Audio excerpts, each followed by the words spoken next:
Nos interesa describir lo que se ha dado en llamar el paradigma médico de la discapacidad, bueno, y de alguna manera cuestionarlo, porque se tiende a entender la discapacidad como una condición de salud, es decir, una patología, una enfermedad, y esto, que pareciera una verdad de perogrullo, eso no es la discapacidad. La discapacidad es una condición funcional del individuo, tiene consecuencias ya no tanto para la recuperación del individuo, sino como para su integración en la sociedad, es decir, su instalación en el medio civil, donde ya él no está presentando una crisis orgánica médica de salud, sino que ya eso quedó atrás y ahora debe enfrentar efectivamente la integración. De tal manera que hablaríamos así de los límites de la rehabilitación. Esos límites tienen que ver ya no con el individuo, con su estado real, sino con el entorno, con el medio. Hablaríamos así de una prolongación de los factores limitantes de la discapacidad en el escenario civil, ya no solamente de accesibilidad física, sino la interrelación del individuo con el medio social. El entorno se hace deficiente, incluso agresor, y eso obstaculiza la posibilidad de desarrollo, de integración del individuo, ¿no? De tal manera que estamos hablando de la discapacidad como un conflicto ya no personal, sino un conflicto donde los elementos del acuerdo, del consenso, tienen mucho que aportar y hay que exigírselos, ¿no? El símbolo de la silla de ruedas como símbolo de la discapacidad es un contrasentido, porque pone en primer término una imposibilidad, termina siendo un símbolo de la, digamos, de la antirrehabilitación, llamaría yo. Entonces, el paradigma médico que enfatiza la recuperación de la condición original del individuo o su restauración parcial, tiene el problema grave de que como la medicina curativa es hija natural del asistencialismo, en los aspectos civiles el asistencialismo no tiene mucho que hacer. ¿Por qué? Bueno, porque los programas y las campañas de los países están dirigidas básicamente a paliar los dolores, los conflictos inmediatos funcionales del individuo desde el punto de vista de la medicina y de la tecnología médica. Y una persona con discapacidad, como ya se dijo, es una persona que tiene una condición funcional, no tiene una condición de salud. Y su escenario de desarrollo ya es el horizonte de la sociedad, de interrelación con otros individuos, con instituciones. Es un asunto de educación y de eso que se ha llamado equiparación. Equiparación e integración, que no significa privilegio, sino igualdad de condiciones. Crear condiciones ecológicas para que la persona que tiene un hándicap puede estar en igualdad de condiciones para desarrollar, digamos, su proyecto de vida profesional, educativo, personal. Esto obviamente, sobre todo en los países subdesarrollados, ocasiona lo que se llama una especie de recelo de los ciudadanos y el medio frente a lo que ellos pudieran considerar privilegios que desarrolla la institucionalidad frente a las personas con discapacidad. No son privilegios, son simplemente mecanismos de acceso para que la gestión de la persona con discapacidad se integre en igualdad de condiciones, porque la igualdad tiene que ser artificial, jurídica, porque no es real, de tal manera que no estamos hablando de privilegios, sino de un consenso de la propia sociedad para establecer que esos individuos deben estar en igualdad de condiciones, y la igualdad la produce solamente la estructura jurídica. Normas contra hábitos, es decir, las normas, que son los acuerdos, lo que conscientemente se establece contra los hábitos culturales de la sociedad.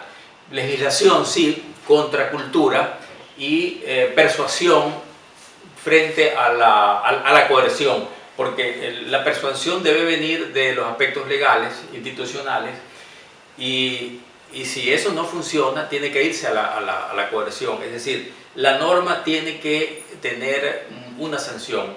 No hay norma sin sanción, eso simplemente sería un punto de vista y un asunto de cortesía. Discapacidad y pobreza.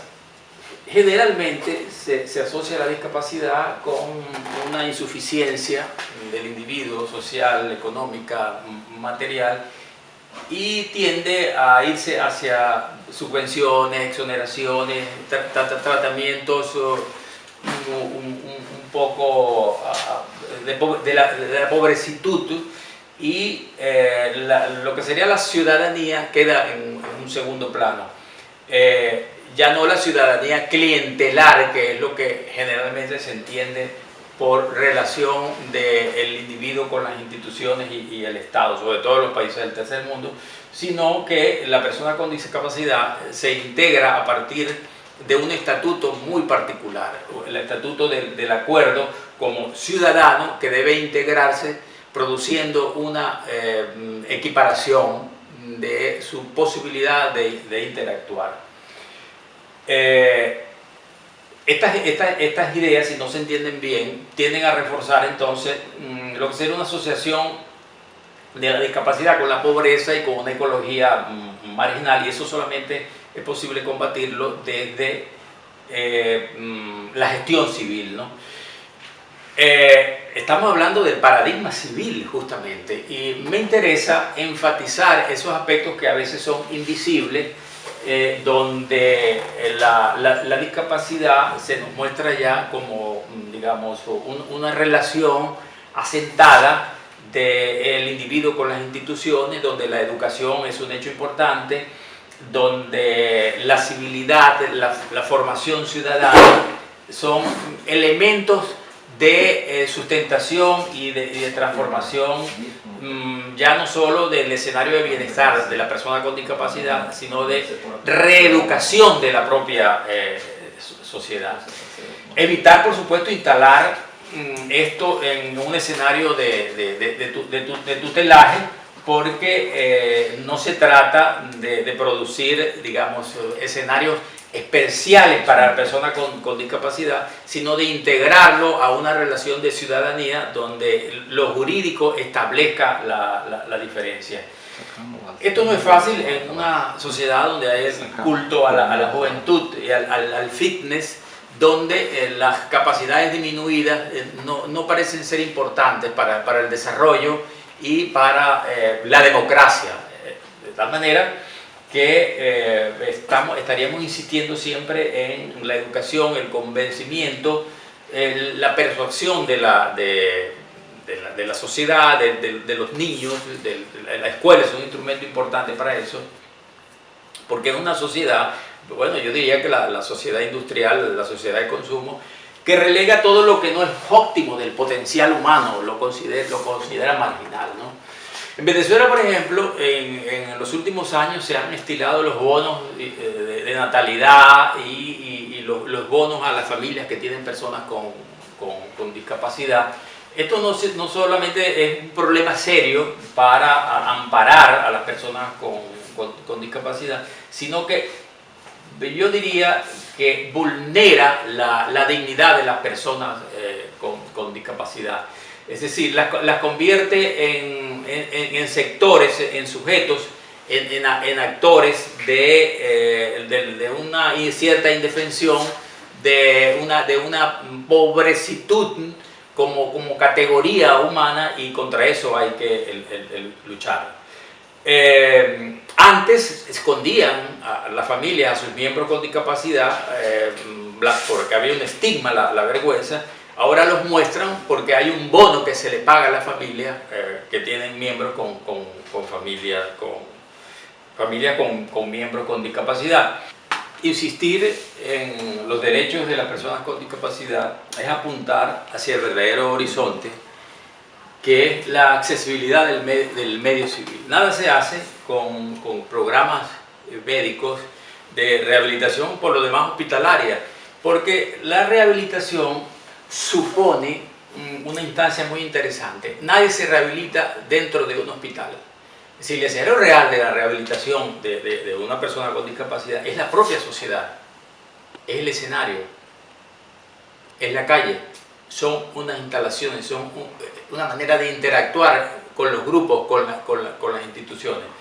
De tal manera que hasta en la rehabilitación, que parece una cosa de medicina física, muy de traumatología, muy de medicina institucional, está limitada por el escaso desarrollo civil que hay en Venezuela.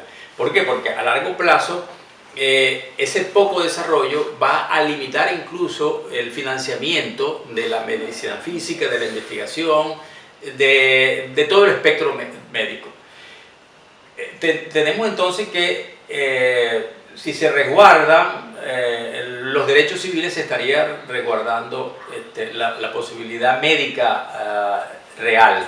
Entonces, educar, sí, educar para entender que hay un acuerdo, que hay una estructura jurídica de la que todos somos actores y partícipes, y educar para persuadir a la sociedad de que las personas con discapacidad, en general todos sus grupos de riesgo, representan el verdadero escenario donde esas sociedades han alcanzado logros importantes y donde hay virtudes que se están ejecutando, ¿no? Digamos que lo que llamaríamos prevención, que es importante, porque si bien nos limitamos por un lado a hacer una descripción y estamos recordando que en Venezuela domina el paradigma médico, porque el paradigma médico está muy pagado de lo que es el asistencialismo, y en nuestro país los programas asistencialistas van de la mano con el populismo y con el clientelismo, y tienen de fondo un horizonte de pobrecía. Significa que hay que reaccionar contra, digamos, ese hecho que es cierto, pero que no forma parte de toda la realidad. Entonces, la prevención pasa así por el ácido fólico, el control prenatal de las mujeres embarazadas, pero pasa por la contención de la violencia, también pasa por la educación, pasa así por la nutrición, pero pasa también por el empleo y por la profesionalización, por servicios eficientes, dotación de agua. ¿Y de qué estamos hablando? Estamos hablando de reivindicaciones sociales, de la población en general, más allá de los grupos minoritarios, ¿no? Valoración de la vida, sí, ciertamente. Y ahí estamos fuera del escenario médico totalmente. El escenario médico sería un operador, una circunstancia visible de momento, ¿no?